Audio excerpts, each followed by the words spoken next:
Naja. On est ici devant l'entrée Est. Et est-ce qu'on peut avoir un peu un aperçu des enjeux qui pèsent sur cette partie de la ville de Sète à présent? Eh bien, effectivement, voilà, on se situe sur une partie de ce qu'on appelle l'entrée est de la ville de Sète. En fait, c'est près de 80 hectares là, qui sont derrière moi, en partie, jusqu'à presque le début de la Pérade. Et c'est un enjeu majeur de la prochaine élection municipale et même pour les 15-20 ans qui viennent, parce que ce sont les derniers grands espaces aménageables de notre territoire. Et donc, il y a une question fondamentale, c'est savoir qu'est-ce qu'on fait de ces espaces. On est pour l'aménagement, on le voit, ce n'est pas des grands espaces naturels, sensibles, c'était des remblais. À quoi ils sont destinés? L'équipe sortante, elle, son projet, c'est comme souvent, c'est l'urbanisation pure et simple, avec simplement des milliers de logements et donc des ensembles urbains dédiés uniquement à cette question, ou en tout cas quasi exclusivement.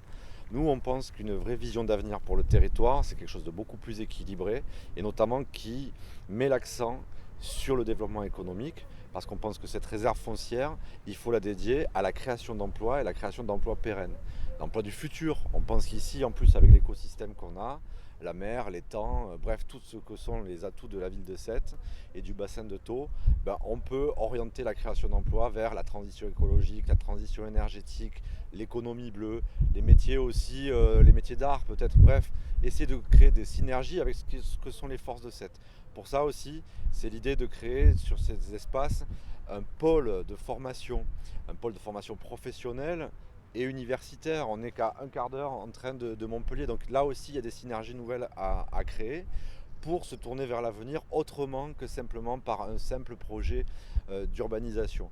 Voilà, donc on pense vraiment que les Sétois doivent se mobiliser sur ce sujet. Alors ça ne les touche pas encore au quotidien. Mais il faut aussi mesurer que la création de plusieurs milliers de logements, c'est près de 3000 en tout, c'est quand même sans doute la perspective d'une dégradation de leurs conditions de vie. Parce que c'est des milliers d'habitants supplémentaires, alors qu'on le sait. On a besoin d'abord de prendre le temps de travailler sur nos infrastructures routières, sur la façon de se déplacer dans la ville. C'est forcément des milliers de voitures en plus, par exemple. Bref, ce sont, à mon avis, des conséquences qui ne sont pas forcément positives pour les Sétoises et les Sétois qui sont déjà installés ici. Alors qu'on peut surtout, dans une ville où il y a tant de chômage, 26% de taux de pauvreté, essayer de se donner des atouts économiques nouveaux à côté de ceux traditionnels, de l'économie portuaire, de la pêche, du tourisme, même si nous d'ailleurs on souhaite un tourisme plus respectueux, plus harmonieux. Mais voilà, ici il y a la perspective de créer des emplois durables plutôt que simplement des barres de béton. Je termine par là. Il y a la possibilité notamment de faire s'édifier une tour de 45 mètres. 45 mètres, les Sétois, ils savent ce que c'est. C'est la tour qui finit l'avenue Victor Hugo. C'est plus de 12 étages. Est-ce que c'est vraiment ça dont les Sétoises et les Sétois ont envie pour les 6 ans qui viennent et les années qui viennent? Nous, c'est pas vraiment la ville qu'on a envie de bâtir. Et avec Laurent Hercé, qui était à mes côtés, qui est un écologiste militant, je pense qu'il y a une vision aussi plus écologique, plus dans la transition, plus dans l'avenir qu'on peut défendre. Et je lui laisse tout de suite la parole. Merci Sébastien.